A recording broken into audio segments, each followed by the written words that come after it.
এই বিশ্ববিদ্যালয়ৰ সন্মানীয় উপাচাৰ্য প্ৰফেসৰ ৰাজেন্দ্ৰ প্ৰসাদ দাস ডাঙৰীয়া, অসম চৰকাৰৰ শিক্ষা বিভাগৰ উপদেষ্টা প্ৰফেসৰ ননী গোপাল মহন্ত ডাঙৰীয়া, আমাৰ মাজত উপস্থিত এই বিশ্ববিদ্যালয়ৰ প্ৰাক্তন উপাচাৰ্য প্ৰফেসৰ শ্ৰীনাথ বৰুৱা ডাঙৰীয়া, আজিৰ সভাত উপস্থিত অধ্যাপক অধ্যাপিকাসকল, সুধীবৃন্দ আৰু এই বিশ্ববিদ্যালয়ৰ কৰ্মচাৰীবৃন্দ আৰু শিক্ষাৰ্থীসকল। কৃষ্ণকান্ত সন্দিকৈ ৰাজ্যিক বিশ্ববিদ্যালয়ৰ জীৱন পৰিক্ৰমা আজিৰ দিনটো এটা উল্লেখনীয় দিন। বিশ্ববিদ্যালয়ৰ আজিৰ এই দিনটোত আমি মহানগৰ চৌহদৰ শৈক্ষিক ভৱন আৰু এই সুন্দৰ প্ৰেক্ষাগৃহটিৰ শুভ উদ্বোধনৰ সাক্ষী হ'ব পাৰিছোঁ। স্বাভাৱিকতে বিশ্ববিদ্যালয়ৰ পৰিয়ালৰ বাবে আজিৰ দিনটো এটা প্ৰাপ্তিৰ দিন আৰু অসমৰ শৈক্ষিক আৰু বৌদ্ধিক সমাজখনৰ বাবেও আজিৰ দিনটো সঁচাকৈয়ে আনন্দৰ দিন। এই শুভ দিনত মই বিশ্ববিদ্যালয়ৰ উপাচাৰ্য অধ্যাপক ৰাজেন্দ্ৰ প্ৰসাদ দাস, বিশ্ববিদ্যালয়ৰ অধ্যাপক অধ্যাপিকা, বিষয়া কৰ্মচাৰী আৰু শিক্ষাৰ্থী সমাজক অভিনন্দন জনাইছোঁ। অত্যন্ত নান্দনিকভাৱে গঢ়ি তোলা এই ভৱনটিৰ নিৰ্মাণৰ সৈতে জড়িত আৰ্কিটেক্ট, অভিযন্তা আৰু শ্ৰমিকসকলকো মই আজি এই দিনটোত অভিনন্দন জনাইছোঁ। আজি আমি এনে এখন বিশ্ববিদ্যালয়ৰ চৌহদত উপস্থিত আছোঁ, যাৰ সৈতে জড়িত আছে বিৰল জ্ঞান তপস্বী কৃষ্ণকান্ত সন্দিকৈ নাম। প্ৰাচ্য বিদ্যানৱ ডক্টৰ কৃষ্ণকান্ত সন্দিকৈ আছিল জ্ঞানৰ সাধক। উত্তম সাহিত্য কীৰ্তিৰ লগতে ৰাজ্যৰ শৈক্ষিক ক্ষেত্ৰখনলৈও তেখেতে অপৰিসীম আৰু অমূল্য অৱদান আগবঢ়াই থৈ গৈছে।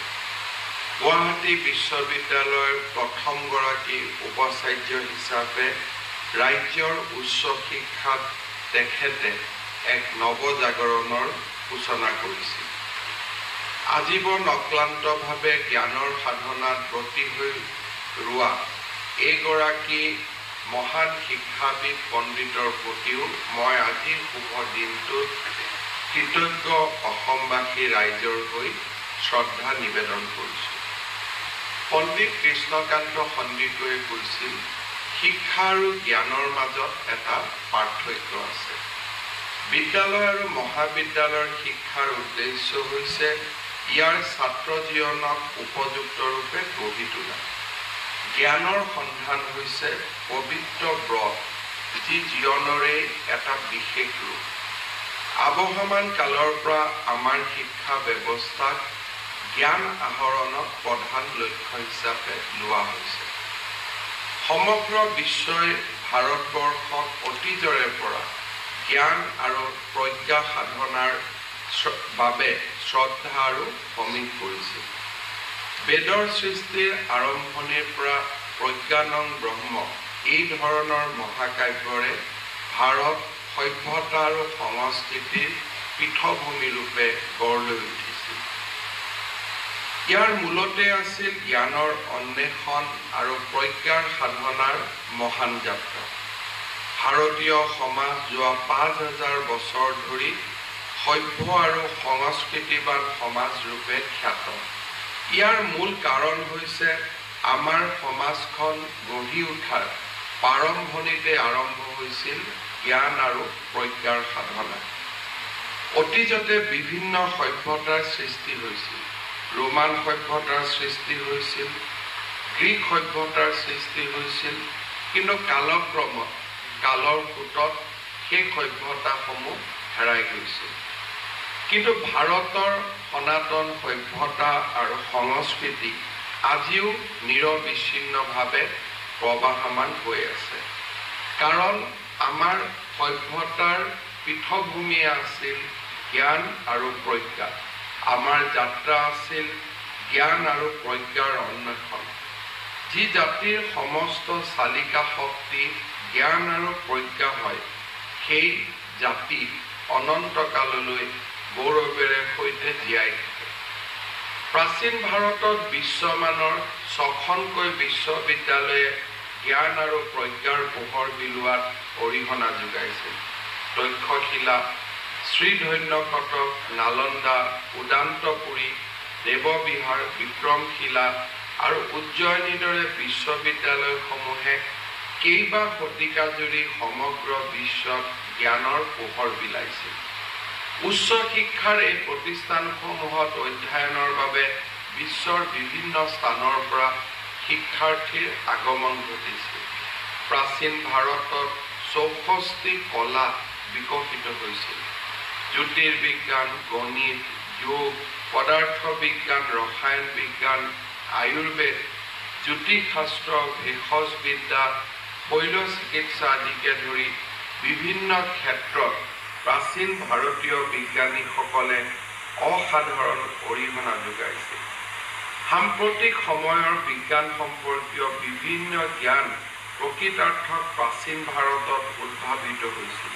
ব্ৰহ্মগুপ্ত, মহৰ্ষি কণাদ, বৰাহমিহিৰ, ভাস্কৰাচাৰ্য, নাগাৰ্জুন, পতঞ্জলি, সুশ্ৰুত, চৰক, আৰ্যভট্টকে ধৰি প্ৰাচীন কালত বহু ভাৰতীয়ই জ্ঞান আৰু প্ৰজ্ঞাৰ দিশত অসামান্য অৱদান যোগাই গৈছিল।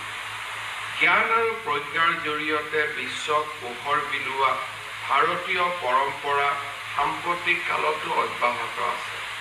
জ্ঞান আৰু প্ৰজ্ঞাৰ বিষয়ে আজিৰ উদ্বোধনী অনুষ্ঠানত উল্লেখ কৰাৰ মূল কাৰণটোৱে হৈছে যে বহু সময়ত মুক্ত বিশ্ববিদ্যালয়সমূহক বহুত শিক্ষাৰ্থীয়ে ডিগ্ৰী আহৰণ কৰাৰ এখন মঞ্চৰূপে ব্যৱহাৰ কৰে।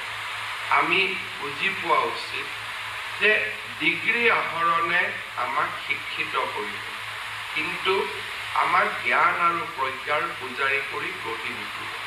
বিশ্ববিদ্যালয়খনৰ উপাচাৰ্য, অধ্যাপক অধ্যাপিকাৰ দৃষ্টিভংগী আৰু লক্ষ্য শিক্ষাৰ পৰিৱৰ্তে জ্ঞান আৰু সাধনাত ব্ৰতী এচাম বিদ্যাৰ্থী, এচাম তপস্বী আমি কি ধৰণে নিৰ্মাণ কৰিব পাৰোঁ। বহু সময়ত আমি দেখা পাওঁ যে মুক্ত বিশ্ববিদ্যালয়সমূহত ডিগ্ৰী ল'বৰ কাৰণে বহুত ডাঙৰ এটা ভিৰ লাগে। হাজাৰ হাজাৰ যুৱক যুৱতীয়ে ডিগ্ৰী লাভ কৰে, কিন্তু ব্যৱহাৰিক সমাজখনত যেতিয়া তেওঁলোক আহে, সমাজখনলৈ তেওঁলোকে আগবঢ়োৱা অৱদান আন বিশ্ববিদ্যালয়সমূহৰ শিক্ষাৰ্থীৰ তুলনাত যথেষ্ট কম দেখা পোৱা যায়। তাৰ মূল কাৰণ মুক্ত বিশ্ববিদ্যালয়সমূহক সমৰ্থন কৰিবলৈ গঢ়ি তোলা কেম্পাছসমূহত আমি কি ধৰণে শিক্ষা বা জ্ঞান আমি আগবঢ়াম, কেৰিকুলামক প্ৰয়োগ কৰিব পৰাকৈ সুন্দৰ পাঠ্যপুথিৰ নিৰ্মাণ। যদি আমাৰ টেক্সটবুক আৰু পাঠ্যপুথি নিৰ্মাণত আমি যথেষ্ট সময় খৰচ কৰোঁ আৰু পাঠ্যপুথিসমূহ যদি এটা বিশেষ মানদণ্ডৰ হয়, তেতিয়া মুক্ত বিশ্ববিদ্যালয়ৰ পৰা পাছ কৰা শিক্ষাৰ্থীসকলেও আন বিশ্ববিদ্যালয়ৰ দৰেই তেওঁলোকেও সমাজলৈ গৌৰৱপূৰ্ণ বৰঙণি আগবঢ়াব পাৰিব। আমাৰ দেশত মুক্ত আৰু দূৰৱৰ্তী শিক্ষাই সমাজৰ সৰ্বস্তৰলৈ শিক্ষাৰ সম্প্ৰসাৰণত গুৰুত্বপূৰ্ণ ভূমিকা পালন কৰিছে। ভৌগোলিক আৰু আৰ্থ-সামাজিক প্ৰতিবন্ধকতা আঁতৰাই শিক্ষাৰ গণতান্ত্ৰিকৰণ, ডেম'ক্ৰেটাইজেশ্যন অফ এডুকেশ্যনত মুক্ত আৰু দূৰৱৰ্তী বিশ্ববিদ্যালয়সমূহে বিশেষ ভূমিকা পালন কৰে। আজি এজন ব্যক্তিৰ জীৱনৰ যিকোনো পৰ্যায়তে শিক্ষা গ্ৰহণ সম্ভৱ হৈ পৰাৰ